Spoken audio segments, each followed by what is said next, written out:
السلام عليكم ورحمة الله تعالى وبركاته. نحمده ونصلي على رسوله الكريم أما بعد.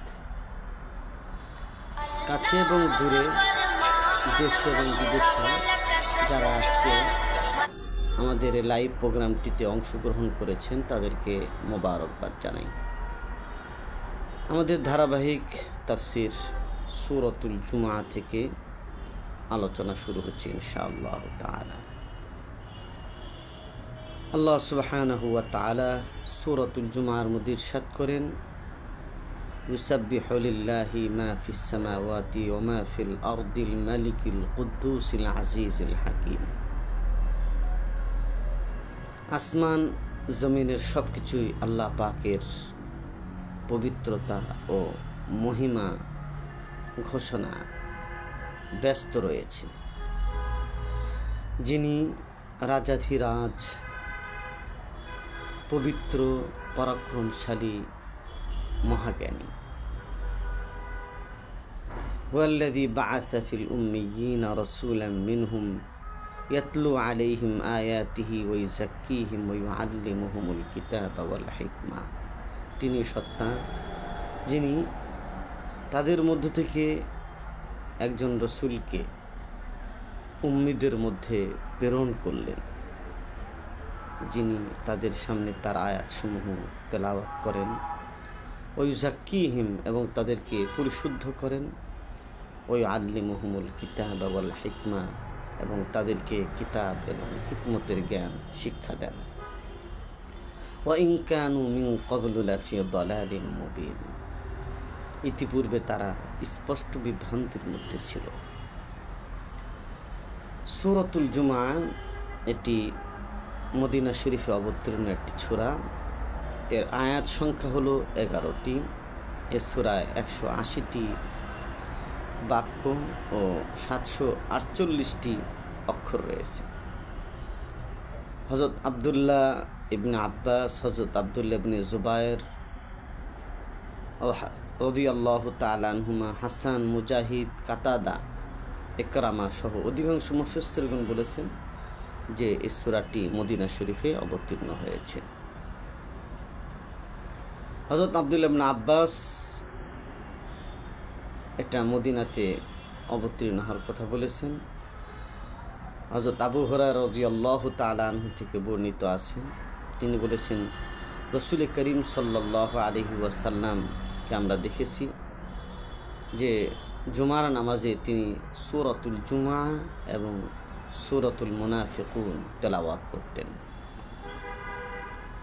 নামকরণের কারণ হলো যে এই সূরার মধ্যে আল্লাহ তাআলা জুমার নামাজে আসার আহ্বান করেছেন। ইয়া আইয়ুহাল্লাযীনা আমানু ইযা নুদিয়া লিস-সালাহ মিন ইয়াউমিল জুমআ। জুমার কথা এখানে আলোচনা করা হয়েছে। সেই জুমার কথা অনুপাতে এখানে এই সূরার নামকরণ করা হয়েছে সূরাতুল জুমআ। এই সূরার ফজিলত হলো, যে ব্যক্তি এই সূরা পাঠ করে শয়তানের ওয়াসওয়াসা থেকে আল্লাহ তাআলা তাকে হেফাজত করেন এবং দিনে রাত্রে যে সব গুনার কাজ হয়, সগীরা হোক আর কবিরা, এই সূরা পাঠের দ্বারা আল্লাহ সুবহানাহু ওয়া তাআলা তার সকল সগীরা গুনাহগুলো মাফ করে দেন। এই সূরার মধ্যে একটি অংশ আছে, যালিকা ফাযলুল্লাহি ইউতিহি মান ইয়াশা ওয়াল্লাহু যুল ফাযলিল আযীম। এ পর্যন্ত জুমার দিন লিপিবদ্ধ করে কোনো দ্রব্য সামগ্রীর মধ্যে বেঁধে রাখা হলে আল্লাহ তাআলা তার মধ্যে বরকত এবং আল্লাহ তাআলা ওই মাল সামানাকে হেফাজত করেন। স্বপ্নের তাবির, যে ব্যক্তি স্বপ্নে দেখে যে সূরা পাঠ করছে, তবে সে দুনিয়া আখিরাত উভয় জাহানের কল্যাণ লাভ করবে। এখন হলো পূর্ববর্তী সূরার সাথে এই সূরার মুনাসাবাত কি। পূর্ববর্তী সূরার মধ্যে হযরত ঈসা আলাইহিস সালাতু ওয়াস সালাম সম্পর্কে ঘোষণা হয়েছে যে তিনি সর্বশেষ এবং সর্বশ্রেষ্ঠ নবী। হযরত রাসূল করিম সাল্লাল্লাহু আলাইহি ওয়াসাল্লামের আবির্ভাবের সুসংবাদ দিয়েছেন এবং বনি ইসরাইল জাতিকে তার প্রতি ঈমান আনার নির্দেশ দিয়েছেন। যেমন আল্লাহ বলেন, ও মুবাশশিরাম বিরাসূলিন ইয়াতি মিম বা'দি ইসমুহু আহমদ, আমার পরবর্তী আগমনকারী রসুল সম্পর্কে সুসংবাদ দান করছি, তার নাম হবে আহমদ। আর এই সূরার মধ্যে আল্লাহ পাক তার পবিত্রতা, তার মহিমা ঘোষণা করার পরে আল্লাহ তাআলা বলছেন যে তিনি তাদের মধ্য থেকে একজন রসুলকে প্রেরণ করবেন এবং প্রেরণ করেছেন, একথা এই সূরার মধ্যে বর্ণনা করা হয়েছে।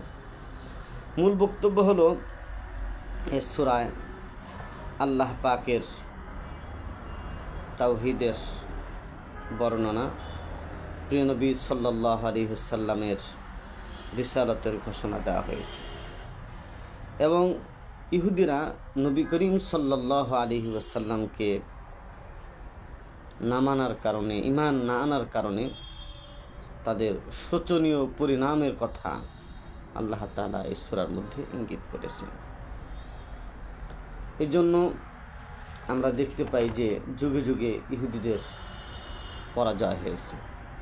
আজকে আমরা শামবাসীদেরকে, সিরিয়ার লোকদেরকে অভিনন্দন জানাই, শুভেচ্ছা জানাই যে দীর্ঘ রক্তক্ষয়ী যুদ্ধের পরে আল্লাহ সুবহানাহু ওয়া তাআলা তাদেরকে বিজয় দান করেছে এবং এই বিজয়টি যেন আল্লাহ সুবহানাহু ওয়া তাআলা তাদের জন্য কল্যাণকর, দেশের জন্য কল্যাণকর, ইমানদারদের জন্য এবং সুন্নি মুসলমানদের জন্য কল্যাণকর এমন ইন্তজাম আল্লাহ তাআলা করেন এবং মুসলমানদের এই বিজয়ের ধারা আল্লাহ তাআলা যেন অব্যাহত রাখেন। প্রিয় ভাইয়েরা, আল্লাহ তাআলা বলছেন যে তাদের মধ্য থেকেই একজন রসুলকে প্রেরণ করবেন, যে রসুলের দায়িত্ব হলো যে তিনি মানুষের সামনে কোরআনে কারীমের তেলাওয়াত করবেন। তো এই রসুলের দায়িত্ব, অন্যতম দায়িত্ব হলো তেলাওয়াত করা। এখন যারা শুধু বলে যে শুধু তেলাওয়াত করলে কোরআনের হক আদায় হবে না, ওয়াজিব তরকের গুনাহ হবে, তাদের কথাটা ভুল। কারণ রসুলের একটা দায়িত্ব ছিল তেলাওয়াত করা, অর্থ বোঝার কথা কিন্তু এখানে বলা হয়নি। তোমার হাদিসে পাকের মধ্যে আসছে যে একটা হরফ তেলাওয়াত করলে আল্লাহ সুবহানাহু ওয়া তাআলা তাকে 10টি নেকি দান করবেন। তো এই জন্য তেলাওয়াত একটা শ্রেষ্ঠ আমল, এটাকে অস্বীকার করার কোনো সুযোগ নেই। তেলাওয়াত অনেক গুরুত্বপূর্ণ আমল, এই জন্য তেলাওয়াত করলেও সওয়াব হবে। তেলাওয়াত অর্থ যদি না বুঝে তারপরে কোনো সমস্যা নেই, চেষ্টা করবে অর্থ বোঝার জন্য, তবে অর্থ না বুঝে পড়লেও কোরআন শরীফ পড়লে সওয়াব হবে। কারণ রাসূল করিম সাল্লাল্লাহু আলাইহি ওয়াসাল্লাম বলছেন, মান ক্বরাআল কুরআনা বিহারফিন মিন কিতাবিল্লাহ ফালাহু হাসানা, যে কোরআনে কারীম থেকে একটা হরফ তেলাওয়াত করে আল্লাহ তাআলা তাকে 10টি নেকি দান করেন। এই জন্য আয়াত তেলাওয়াত করলেও ফায়দা হবে। আর একটি দায়িত্বের কথা বলা হয়েছে, সেটা হলো ওয়ায়ুযাক্কিহিম, যে তিনি তাদেরকে পরিশুদ্ধ করবেন। তাজকিয়ায়ে নফস, আত্মশুদ্ধি, এটা অত্যন্ত গুরুত্বপূর্ণ নবীজির একটা দায়িত্ব ছিল। মানুষকে অহংকার, হিংসা বিদ্বেষ, স্বার্থপরতা, দুনিয়ার লোভ, মোহ ইত্যাদি যে মানবিক রোগ আছে, এর থেকে মুক্ত করার জন্য রাসূল করিম সাল্লাল্লাহু আলাইহি ওয়াসাল্লাম তাদেরকে যে সমস্ত টিপস দিয়েছেন, সে সমস্ত টিপসের মাধ্যমে তাদেরকে আদর্শ মানুষ হিসাবে গড়ে তোলার জন্য যে কর্মকাণ্ড, এটাকেই তাজকিয়া নফস বলা হয়। আর তাজকিয়া নফসের দ্বারা মানুষ তার মাকাম বাড়ে এবং আল্লাহ তাআলার নৈকট্য অর্জন হয়। গুনাহমুক্ত জিন্দেগি যদি করতে পারে, এর থেকে আর উত্তম জিন্দেগি কিছু হতে পারে না। এই জন্য রাসূল করিম সাল্লাল্লাহু আলাইহি ওয়াসাল্লাম অন্যতম দায়িত্ব ছিল আত্মশুদ্ধি করা, যে বিষয়টি রাসূল করিম সাল্লাল্লাহু আলাইহি ওয়াসাল্লাম বুখারীর এক রওয়ায়াতের মধ্যে বলেছেন, আলা ইন্না ফিল জাসাদি লামুযগা, তোমরা শুনে রাখো যে মানুষের দেহের মধ্যে একটি গোশতের টুকরা আছে, সেটি যদি ভালো হয়ে যায় তাহলে পুরো দেহটা ভালো হয়ে যায়, আর সেটি যদি নষ্ট হয়ে যায় পুরো দেহটাই নষ্ট হয়ে যায়। এই জন্য আত্মশুদ্ধি করা রাসূল করিম সাল্লাল্লাহু আলাইহি ওয়াসাল্লামের অন্যতম একটি গুরুত্বপূর্ণ দায়িত্ব ছিল। আর একটি কাজ ছিল ওয়ায়ুআল্লিমুহুমুল কিতাব ওয়াল হিকমা, তিনি তাদেরকে কিতাব এবং হিকমত অর্থাৎ সুন্নত তাদেরকে শিক্ষা দিবেন। এটা একটা গুরুত্বপূর্ণ দায়িত্ব ছিল যে রসুল তাদেরকে কিতাবের জ্ঞান, কিতাবুল্লাহর সাথে সম্পর্ক করে দিবেন, সুন্নতের সাথে তাদেরকে সম্পর্ক করে দিবেন। এটা রসুলের দায়িত্ব ছিল। এই বিষয়টি কোরআনে কারীমের আর একটি আয়াতের মধ্যে আমরা দেখতে পাই।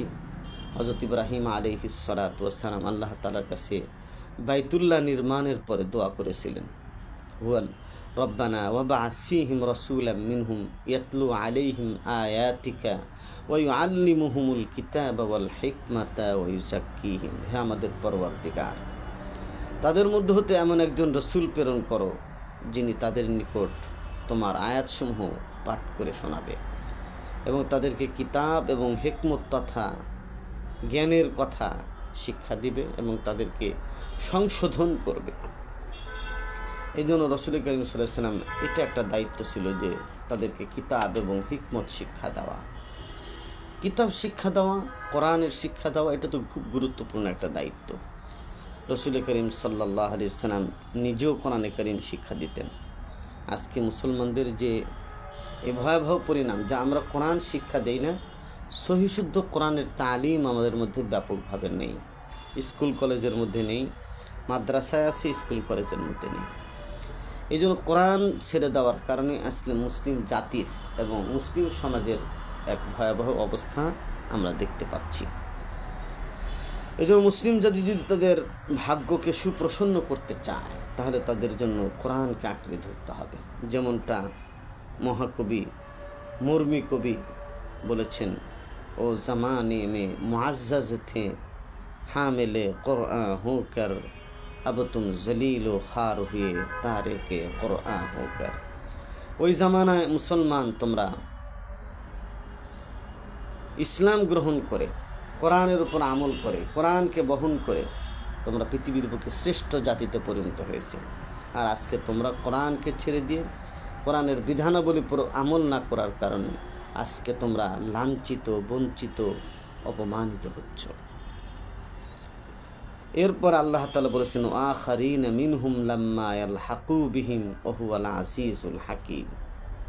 অধিকন্তু এই রাসূলের অন্যান্য এমন লোকদের জন্য প্রেরণ করেছেন যারা এখনও এদের সাথে মিলিত হয়নি, সাহাবা একরামের সাথে যারা মিলিত হয়নি, তাদের জন্য এই রাসূলকে প্রেরণ করা হয়েছে। এই জন্য রাসূল হলেন সারা দুনিয়ার জন্য নবী। আল্লাহ তাআলা বলেছেন, ইয়া আইয়ুহান নবী ইন্না আরসালনাকা শাহিদান ওয়া মুবাশশিরান ওয়া নাযীরা। আপনাকে সাক্ষ্যদাতা, সুসংবাদদাতা, সতর্ককারী রূপে আমি প্রেরণ করেছি। এবং আরেক জায়গায় আল্লাহ তাআলা বলেছেন, কুল ইয়া আইয়ুহান নাস ইন্নী রাসূলুল্লাহি ইলাইকুম জামিআ। যে হে নবী, আপনি বলে দিন, হে মানব সমাজ, আমি তোমাদের সকলের জন্য নবী হয়ে, রসুল হয়ে পৃথিবীর বুকে এসেছি। এই জন্য রসুল আমাদেরও নবী, রসুল জিন ইনসানের জন্য নবী। কুল কায়নাতের নবী হলেন মুহাম্মদুর রাসূলুল্লাহ সাল্লাল্লাহু আলাইহি ওয়াসাল্লাম।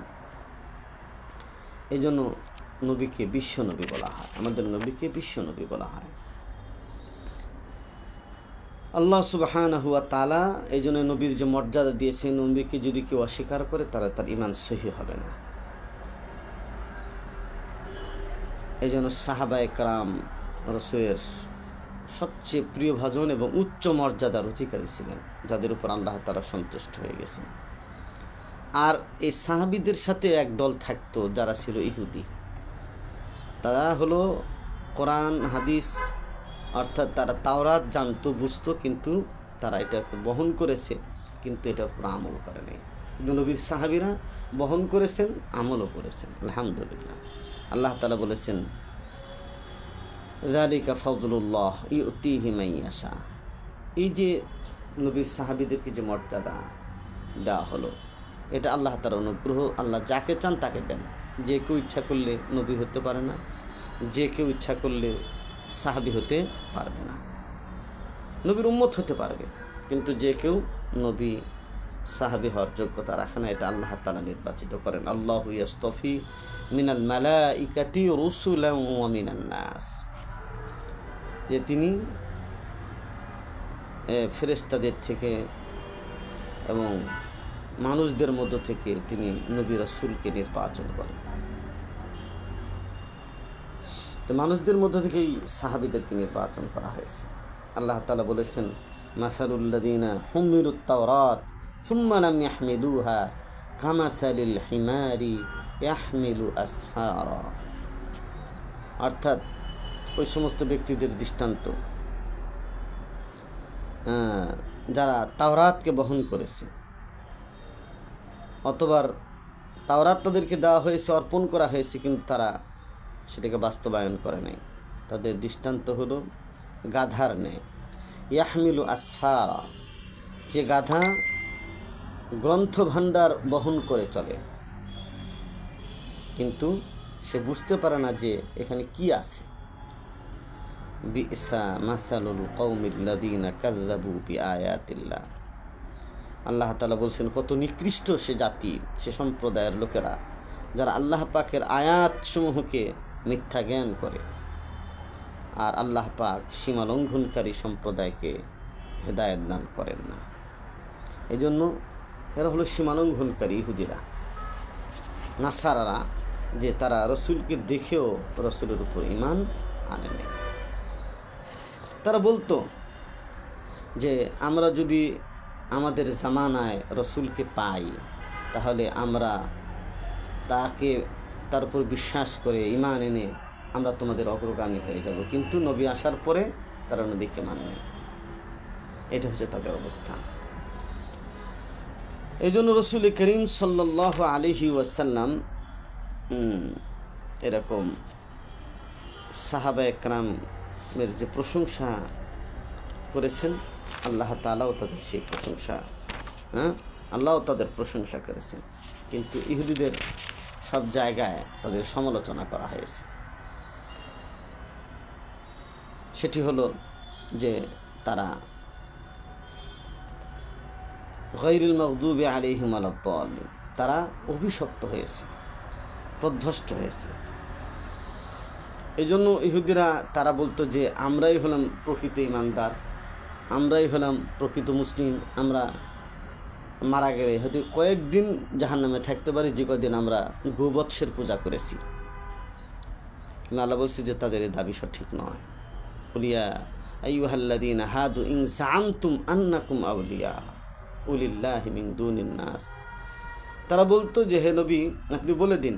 ইহুদিরা বলতো যে তোমরা যে ধারণা করো যে তোমরাই আল্লাহ তাআলার নিকট প্রিয় পাত্র, আল্লাহ তাআলার বন্ধু, আল্লাহকে অন্য অন্য মানুষকে বাদ দিয়ে, তাহলে তোমরা মৃত্যুকে কামনা করো যদি তোমরা সত্যবাদী হও। কিন্তু এই ইহুদিরা কোনো দিন মৃত্যু কামনা করে না, মৃত্যু কামনা করে নাই। আর রসুল করিম সাল্লাল্লাহু আলাইহি সাল্লাম এবং সাহাবীরা কি বলছেন? রসুল বলছেন, লাওয়াদিত্তু আন উকতালা ফি সাবিলিল্লাহ সুম্মা উহিয়া সুম্মা উকতাল সুম্মা উহিয়া সুম্মা উকতাল। আমি অবশ্যই পছন্দ করি যে আল্লাহর রাস্তায় আমি শহীদ হব, অথবা আবার আমাকে জীবিত করা হবে, আবার শহীদ হব। এভাবে করে রসুল বারংবার শাহাদাতের তামান্না পেশ করেছেন। কিন্তু ইহুদিদেরকে যদি বলা হয় তোমরা যে আল্লাহর প্রিয় পাত্র হতে হলে তোমরা মৃত্যু কামনা করো, তারা তা করবে। অর্থাৎ জিহাদের ময়দানেই তারা যেতে রাজি নেই। বরং মুসা আলাইহিস সালাম সহ যত নবী আসছে তারা বলছে যে তুমি আর তোমার আল্লাহ দুইজনে মিলে তোমরা কি করো, লড়াই করো, আমরা তোমার সাথে নাই। আল্লাহ এটাই বলছেন, ওয়ালা ইয়াতামান্নাউনাহু আবাদাম বিমা কদ্দামাত আইদিহিম আল্লাহু আলিমুম বিজ-জালিমিন। তারা কখনো মৃত্যু কামনা করবে না তাদের কৃতকর্মের কারণে, কারণ আল্লাহ তাআলা তো জালেমদের সম্পর্কে সম্যক অবগত আছেন। তারা যে কী কর্মকাণ্ড করেছে আল্লাহ তাআলা ভালো করে জানেন। এই জন্য তারা কখনোই মৃত্যু কামনা করবে না। আল্লাহ তাআলা তার নবীকে লক্ষ্য করে বলেছেন, কুল ইন্নাল মাউতাল্লাযী তাফিররুনা মিনহু ফাইন্নাহু মুলাকীকুম। হে নবী বলুন, নিশ্চয়ই ওই মৃত্যু, ইন্নাল মাউতাল্লাযী, ওই মৃত্যু যার থেকে তোমরা পলায়ন করছো, নিশ্চয়ই ফাইন্নাহু মুলাকীকুম, এই মৃত্যু অবশ্যই তোমাদের সাথে সাক্ষাৎ হবে, তোমরা মৃত্যুর মুখোমুখি হবে। সুম্মা তুরাদ্দুনা ইলা আলিমুল গায়ব, অতঃপর তোমাদেরকে দৃশ্য অদৃশ্যের জ্ঞানী আল্লাহর নিকট তোমাদেরকে ফেরানো হবে। ফায়ুনাব্বিউকুম বিমা কুনতুম তা'মালুন, অথবা তিনি তোমাদেরকে তোমাদের কৃতকর্ম সম্পর্কে অবহিত করবেন। তো এই জন্য তারা কখনোই মৃত্যু কামনা করবে না। আল্লাহ তাআলা এরপরে বলেছেন, ইয়া আইয়ুহাল্লাযীনা আমানু ইযা নুদিয়া লিস-সালাতি মিন ইয়াউমিল জুমআ, জুমার নামাজ এবং জুমার দিকে যাওয়ার গুরুত্ব আল্লাহ তাআলা তুলে ধরেছেন। যে যখন জুমার দিন নামাজের জন্য আহ্বান করা হয়, তখন তোমরা আল্লাহর স্মরণের দিকে তরা করো। ওয়াজারুল বাই, এবং বেচাকেনাকে তোমরা পরিহার করো, ছেড়ে দাও। যালিকুম খায়রুল লাকুম ইন কুনতুম তা'লামুন, এটি তোমাদের জন্য কল্যাণকর যদি তোমরা জানতে। এই জন্য আজকে দেখা যায় যে এই জুমার দিন হলে আজান হওয়ার পরেও মানুষ দোকানপাট বন্ধ করে না।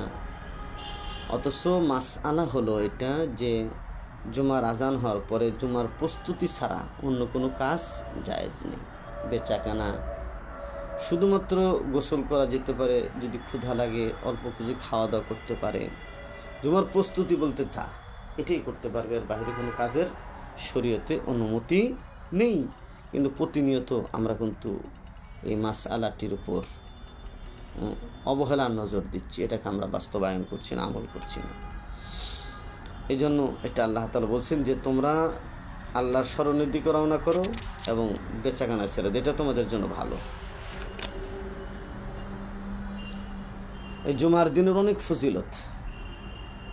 রাসূল করিম সাল্লাল্লাহু আলাইহি সাল্লাম আবু দাউদ, তিরমিজি, নাসাই, ইবনে মাজাহ একটা হাদিস বর্ণনা করেছেন, মান গাসসালা ইয়াউমাল জুমাতি ওয়াগতাসালা ওয়া বাক্কারা ওয়াবতাকারা ওয়া মাশা ওয়া লাম ইয়ারকাব ওয়া দানা মিনাল ইমাম ওয়াস্তামাআ ওয়া লাম ইয়ালগু কানা লাহু বিকুল্লি খুতওয়াতিন আমালু সানাতিন আজরু সিয়ামিহা ওয়া কিয়ামিহা।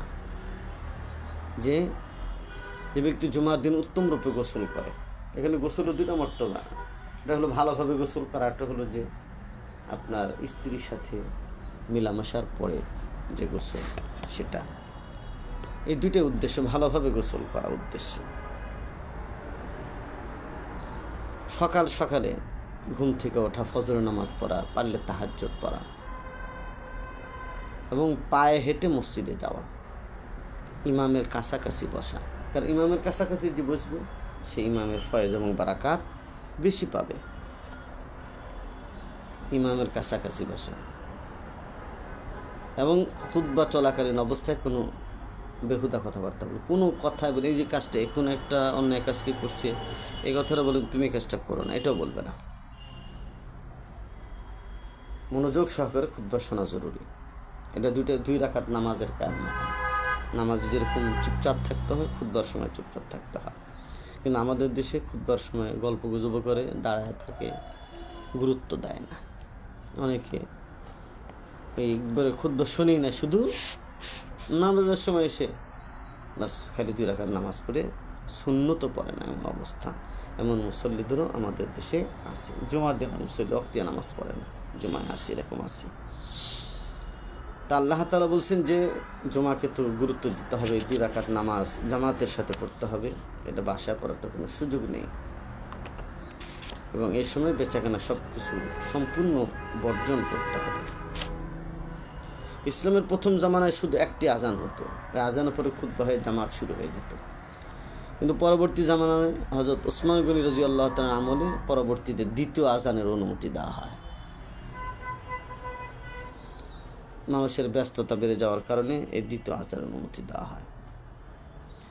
এই জন্য জুমার দিন অনেক ফজিলত। এই দিন আল্লাহ তাআলা আদম আলাইহিস সালামকে সৃষ্টি করেছেন, আসমান জমিন সৃষ্টি করেছেন।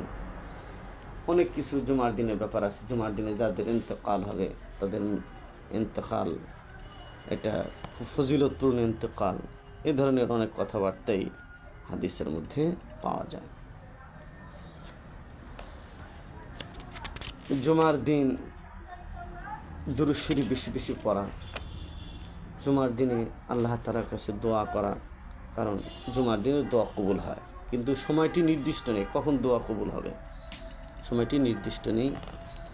তবে কেউ বলছেন যে খতিব সাহেব যখন একটা খুতবা দেওয়ার পর আর একটা খুতবার জন্য যে বসেন, এই সময় যদি কেউ মনে মনে দোয়া করে তাহলে আল্লাহ দোয়া কবুল করেন। জুমার নামাজের পরে যে দোয়া করা হয় সে দোয়া আল্লাহ তাআলা কবুল করেন। এই জন্য জুমার নামাজ খুব গুরুত্বপূর্ণ। এরপরে আসর নামাজের পরে দুরুদের আমল ৮০ বার আল্লাহুম্মা সাল্লি আলা মুহাম্মাদিন নবিয়্যিল উম্মি ওয়া আলা আলিহি ওয়া সাল্লিম তাসলিমা। এই দুরূদ শরীফটি নিজ স্থানে বসে ৮০ বার পড়া।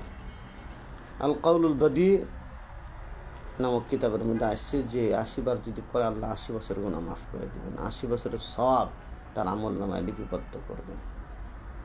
এটা অনেক বড় একটা ফজিলতের বিষয়। এই জন্য জুমার দিনের জুমার নামাজের তাগিদ এই আয়াতের মধ্যে দেওয়া হয়েছে। আর জুমার দিনে দোয়া কবুল হয়, বেশি বেশি দোয়া করতে বলা হয়েছে।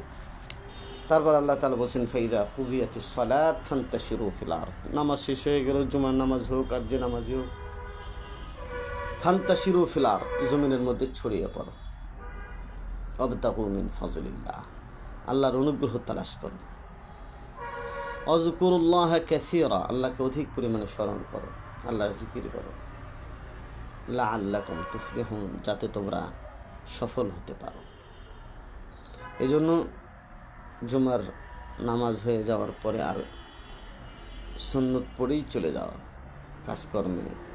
ফরজ নামাজ হয়ে গেলে কি নফল যদি পড়ার প্রয়োজন হয় পড়ে ব্যাস যার যার মতো কাজে ব্যস্ত হয়ে যাবে। রাসূল করিম সাল্লাল্লাহু আলাইহি ওয়াসাল্লাম একবার দেখলেন যে 10টার সময় মসজিদে নববীর মধ্যে একজন বসে কোরআন তেলাওয়াত করতেছে, নামাজ পড়তেছে। রাসূল, তুমি কেন এখানে, যুবক মানুষ, তুমি কাজকর্ম বাদ দিয়ে এখানে জিকির করতেছো? এখন তো জিকিরের সময় না, তুমি কাজ করো এবং হালাল ইনকাম করে নিজের জীবিকা নির্বাহ করো। এই জন্য জুমার দিন জুমার গুরুত্ব দিতে হবে, তবে নামাজ পড়তে হবে। নামাজ পড়ে আর বসে থাকা যাবে না। তারপর আল্লাহ তাআলা বলছেন ওয়াইদা রাআউ তিজারাতান আও লাহওয়ান ফাদ্দু ইলাইহা ওয়া তারাকুকা কাইমা। আর যখন তারা কোনো ব্যবসা দল দেখে অথবা খেলতামাশা দেখে, ইনফাদ্দু ইলাইহা, তখন তারা সেদিকে ছুটে যায়। ওয়া তারাকুকা কাইমা, এবং তারা আপনাকে দণ্ডায়মান অবস্থায় রেখে তারা ওই দিকে চলে যায়। আয়াতের একটা শানে নুজুল বর্ণনা করা হয়েছে যে প্রিয় নবী সাল্লাল্লাহু আলাইহি ওয়াসাল্লাম মসজিদে নববীতে জুমার খুতবা দিচ্ছিলেন। ওই সময় মদিনাতে অত্যন্ত খাদ্যের অভাব ছিল।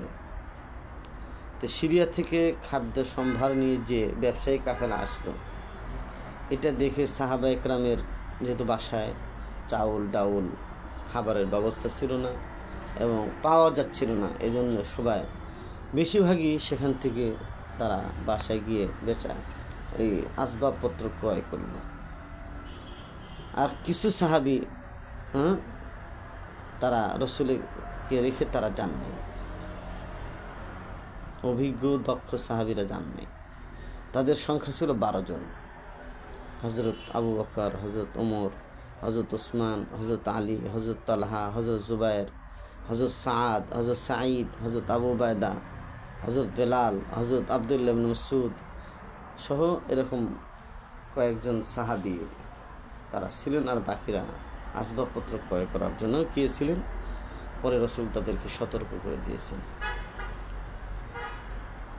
যে এই সময় তোমাদেরকে খুতবা শোনা, রসুলের বয়ান শোনা এটা জরুরি, ওই সব কাজে তোমাদের যাওয়া যাবে না। কারণ রিজিকের মালিক তো আল্লাহ তাআলা তোমাদের ইন্তজাম করবেন। এই জন্য রিজিক অন্বেষণে ব্যাকুল হওয়া অনুচিত। রিজিকের মালিক যেহেতু আল্লাহই ব্যবস্থা করবেন। তবে নামাজ শেষ করে যদি আমরা রিজিক তালাশে যাই তাহলে এর মধ্যে আল্লাহ তাআলা বারাকা দান করবেন। তাই এই সংক্ষিপ্ত আজকের এই সূরাতুল জুমার আলোচনা আমরা এই যে বুঝতে পারলাম যে আল্লাহ তাআলার তাসবিহ আদায় করতে হবে এবং রসুলের যে দায়িত্ব সেই দায়িত্ব আমাদেরও পালন করতে হবে। সেটা হলো মানুষের সামনে কোরআন তেলাওয়াত করা, কোরআনের দাওয়াত দেওয়া, কিতাব এবং হিকমত তাদেরকে শিক্ষা দেওয়া, কোরআন এবং সুন্নাত তাদেরকে শিক্ষা দেওয়া, তাদেরকে আত্মশুদ্ধি করা, তা আত্মশুদ্ধি করতে হলে নিজে নিজে আত্মশুদ্ধি তো হয় না, আরেকজনের কাছে গেলে এটা আত্মশুদ্ধি হয়। তাজকিয়া এটা এককভাবে হয় না, আরেকজনের মাধ্যমে তাজকিয়া করতে হয়। এই জন্য কোনো একজন হাক্কানি আলেম, হাক্কানি পীর বুজুর্গের মাধ্যমে নিজেকে আত্মশুদ্ধি করার চেষ্টা করা। তারপরে হলো যে মৃত্যুর জন্য প্রস্তুত থাকা, আর যখনই জুমার সময় হয়ে যায় সাথে সাথে ওয়াক্ত হওয়ার সাথে সাথে মসজিদে চলে যাওয়া, আর নামাজ পড়ে বসে না থাকা, কাজকর্মে লেগে যাওয়া, বেকার জিন্দিগি যাপন করার থেকে বেঁচে থাকা, আর আল্লাহ তাআলার রহমত তালাশ করা এবং চেষ্টা করে যাওয়া। এরপর আল্লাহ তাআলা রিজিকের ইন্তজাম করে দেবেন। কিছু কথা যা আমার জেহেনে আসছে এই মুহূর্তে আলোচনা করলাম। আল্লাহ তাআলা আমাদের সকলকে আমল করা, সবাইকে বোঝা, আমল করার তৌফিক দান করো। আগামী আবার কোনো একটি লাইভ প্রোগ্রামে আপনাদের সাথে দেখা হবে সে প্রত্যাশা ব্যক্ত করে, আপনারা যারা আমাদের আজকে লাইভ প্রোগ্রামে অংশগ্রহণ করেছেন, শরিক হয়েছেন, দেখছেন বা দেখবেন, সবাইকে মুবারকবাদ জানিয়ে আপনাদের সকলকে অভিনন্দন জানিয়ে শেষ করছি। আসসালামু আলাইকুম ওয়া রাহমাতুল্লাহি তাআলা।